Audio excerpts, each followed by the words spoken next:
Hey there everyone, welcome to MathZoomIn. In this video we are going to show what this integral of x where limits are 0 to 1, what is this value equal to. So let's start. Firstly we will calculate the corresponding indefinite integral using power rule. The power rule states that integral of x to the power n dx is equal to x to the power n plus 1 over n plus 1. So this will be something like this. Integral of x dx, we have x to the power 1, that means value of n is equal to 1. So using this value we'll be having x to the power 1 plus 1 whole divided by 1 plus 1. That means we are putting the value of n equal to 1. This will be equal to x squared over 2.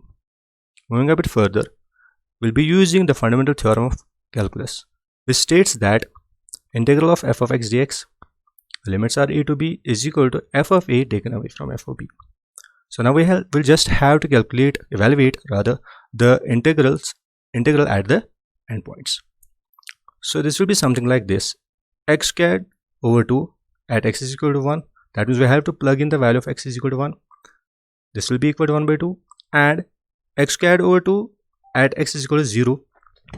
This will be equal to 0. So that means we will have to put the value of x equal to 0.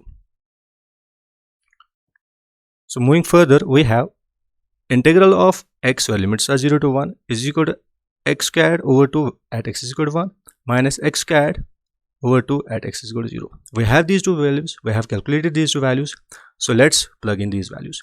So we'll be having integral of x where limits are 0 to 1, as we know, is equal to 1 by 2 minus 0.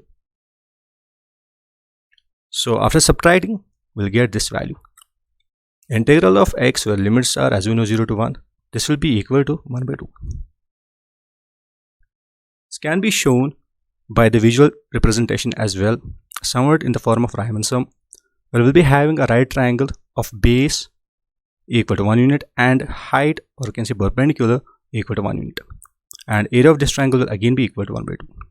I hope this makes sense. Thanks for watching. Do subscribe the channel. Thanks.